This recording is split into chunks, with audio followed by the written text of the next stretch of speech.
اچھا، آج جو اسلام آباد میں جو وکلا کا لائرز کنونشن تھا، اس میں بھی کچھ ایسی ہی باتیں کی گئیں، ایسی ہی تقریریں بھی کی گئیں جس میں یہ کہا جا رہا تھا کہ پاکستان میں آئین اور قانون جو ہے اس کو ایک تماشا بنا دیا گیا، ایک مذاق بنا دیا گیا۔ اور ایک بہت ہی دلچسپ پہلو یہ تھا کہ اس لائرز کنونشن میں تحریک انصاف کے حامی وکلا بھی تھے اور پیپلز پارٹی کے حامی وکلا بھی تھے، اور دونوں کا موقف ایک ہی نظر آ رہا تھا۔ کچھ جو اہم وکلا کے رہنما انہوں نے کیا کہا، ذرا کچھ سن لیتے ہیں۔ جس طرح سے موجودہ حالات پیدا کیے گئے ہیں، جس میں آئین کی دھجیاں بکھیر دی ہیں، عدلیہ کے احکامات کو ردی کی ٹوکری میں پھینک دیا ہے، رول آف لاء کو دفن کر دیا ہے، ہماری یہ تحریک اس کے خلاف ہے۔ ہم آئین کو صحیح معنی میں بحال کرنا چاہتے ہیں اور آئین کے مطابق ہی جو ڈیڈ لائنز دی ہیں اس کے مطابق الیکشن کرانا چاہتے ہیں۔ لوگوں کو جو کو ناجائز طور پر گرفتار ہیں ان کو آزاد کرانا چاہتے ہیں۔ جو موجودہ بحران ہے، یہ جتنے بحران آج تک پاکستان نے دیکھے ہیں، یہ ان سب سے بدتر بحران ہے۔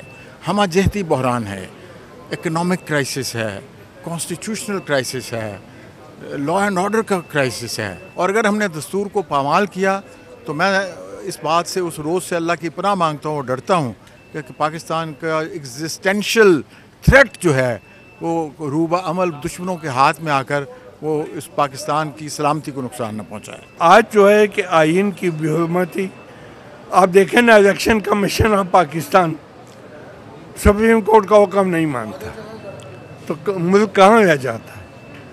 تو یہ جو آئین کی بے حرمتی ہو رہی ہے، یہ اس سے پہلے ایسا نہیں ہوا، اب تو بہت زیادہ ہو گئی، اب تو پاؤں کے نیچے آ گیا ہے۔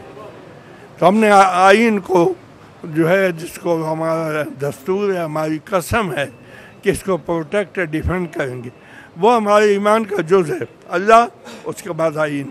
آج بھی اس ملک میں آئین بحال کرنے کے لیے ہم لوگ نکلے ہیں، اور یہ وکلا کا جمع غفیر جو ہے، یہ آج اس بات کی نوید ہے کہ اس ملک میں انشاءاللہ آئین بحال ہوگا اور آئین کی تمام شقوں پہ عمل ہوگا۔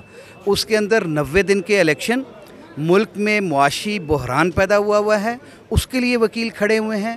ملک کے اندر جو لا لیسنس ہے، لوگوں کو، وکلا کو اور عام لوگوں کو، پولیٹیکل پارٹی سے ایفیلیٹڈ لوگوں کو جو گرفتار کیا جا رہا ہے اپنی من پسند کے ریزلٹس حاصل کرنے کے لیے، جو اس وقت کام ہو رہا ہے، یہ اس کے خلاف تحریک ہے۔ آج بھی ہماری وہی ایک ہی ڈیمانڈ ہے، اور وہ ہے امپلیمنٹیشن آف کانسٹیٹیوشن۔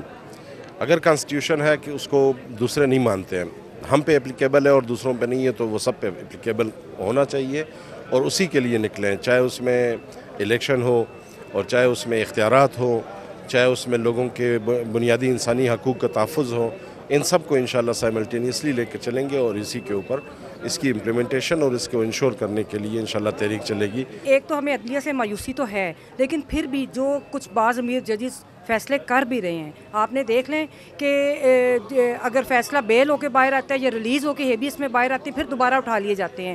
تو اس وجہ سے جب تک آئین اور قانون کی عملداری نہیں ہوگی، وکلا نے اسٹرگل کی اور یہ جدوجہد ہماری جاری رہے گی۔ ملک پاکستان جو ہے وہ بے آئین ہو چکا ہے، اور آئین کی بالادستی کے لیے، قانون، رول آف لاء کے لیے آج جو خواتین کے ساتھ سلوک کیا جا رہا ہے، آج ملک کے اندر الیکشن کی ڈیٹ اناؤنس ہونے کے باوجود الیکشن نہیں کروائے جا رہے۔ آئین کے اندر جب واضح ہے کہ 90 ڈیز کے اندر الیکشن ہو، تو آئین کی بالادستی کے لیے آج وکلا دوبارہ کھڑے ہو گئے۔